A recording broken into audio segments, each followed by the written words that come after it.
Selamat pagi sahabat Alkitab. Marilah kita mengawali hari ini dengan melakukan perenungan akan firman Tuhan. Bacaan Alkitab kita pada pagi hari ini berasal dari kitab Kejadian pasalnya yang ke-15, ayatnya yang ke-7 sampai ayatnya yang ke-21. Lagi firman Tuhan kepadanya, "Akulah Tuhan yang membawa engkau keluar dari Ur Kasdim untuk memberikan negeri ini kepadamu menjadi milikmu." Kata Abraham, "Ya Tuhan Allah, dari manakah aku tahu bahwa aku akan memilikinya?" Firman Tuhan kepadanya, "Ambillah bagiku seekor lembu betina berumur 3 tahun, seekor kambing betina berumur 3 tahun, seekor domba jantan berumur 3 tahun, seekor burung tekukur, dan seekor anak burung merpati. Diambilnyalah semuanya itu bagi Tuhan, dipotong 2, lalu diletakkannya bagian-bagian itu yang satu di samping yang lain. Tetapi burung-burung itu tidak dipotong 2.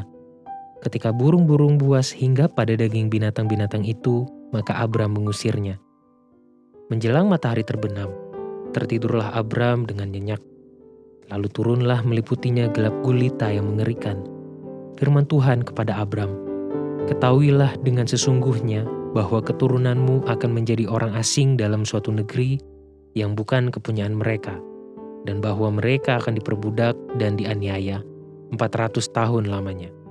Tetapi bangsa yang akan memperbudak mereka akan kuhukum, dan sesudah itu mereka akan keluar dengan membawa harta benda yang banyak. Tetapi engkau akan pergi kepada nenek moyangmu dengan sejahtera, engkau akan dikuburkan pada waktu telah putih rambutmu. Tetapi keturunan yang keempat akan kembali ke sini, sebab sebelum itu kedurjanaan orang Amori itu belum genap." Ketika matahari telah terbenam dan hari menjadi gelap, maka kelihatanlah perapian yang berasap beserta suluh yang berapi lewat di antara potongan-potongan daging itu. Pada hari itulah Tuhan mengadakan perjanjian dengan Abram serta berfirman, "Kepada keturunanmu lah kuberikan negeri ini, mulai dari sungai Mesir sampai ke sungai yang besar itu, sungai Efrat, yakni tanah orang Keni, orang Kenas, orang Kadmon, orang Het, orang Feris, orang Refaim, orang Amori, orang Kanaan, orang Girgasi, dan orang Yebus itu." Abram merasa sudah cukup berkorban untuk mengikuti perintah Tuhan yang membawanya keluar dari Ur Kasdim. Paling tidak, Abram sudah mengorbankan rasa nyaman selama hidup di tanah kelahirannya. Ia juga telah mengorbankan masa tuanya untuk melakukan sebuah pengembaraan yang penuh ketidakpastian, beserta segala resiko besar yang sangat mungkin muncul di dalamnya. Namun, sepertinya Abram sudah hampir berada di ujung kemampuannya untuk bergantung pada Tuhan. Itulah sebabnya di sepanjang pasal 15 kita menemukan 2 tema pergumulan Abram, yakni keturunan dan tanah. Hal menarik yang dilakukan Abram di tengah situasi hidup dan kondisi iman yang demikian adalah ia tetap melakukan perintah Tuhan, bahkan dengan taat dan penuh hati. Tuhan memerintahkan Abram untuk memberikan daging persembahan, dan Abram pun melakukannya. Namun, ternyata Tuhan tidak segera merespons daging persembahan tersebut. Ayat 17 dengan sangat jelas menunjukkan bahwa Tuhan baru memproses daging persembahan pada malam hari. Artinya, ada proses yang tidak sebentar sejak Abram memberikan daging persembahan hingga Tuhan memberikan tanda yang nyata bahwa ia merespons tindakan Abram tersebut. Selama proses itu pula, kita menemukan sikap Abram yang tetap setia dan penuh hati melakukan ketaatan kepada Tuhan. Pada saat ada hewan-hewan buas yang ingin merusak daging persembahan itu, Abram segera menyingkirkannya. Inilah bukti ketaatan dan kepenuhan hati seorang Abram dalam mengikuti perintah Tuhan, di mana ia tetap menjaga daging persembahan, karena ia tahu itulah yang dikehendaki Tuhan.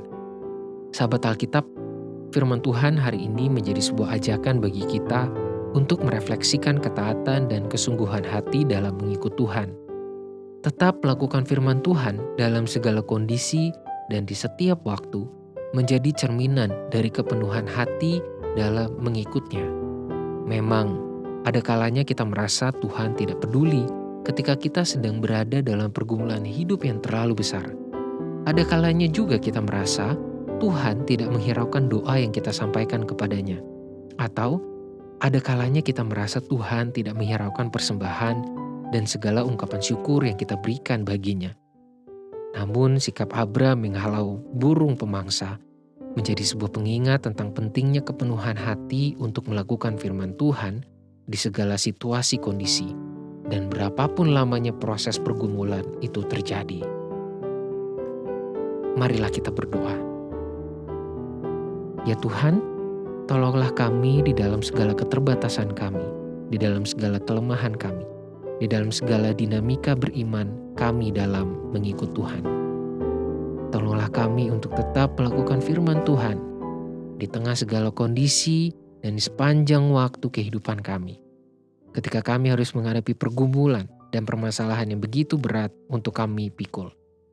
Mampukanlah kami untuk tetap taat dan dengan penuh hati mengikut Tuhan serta melakukan firman Tuhan.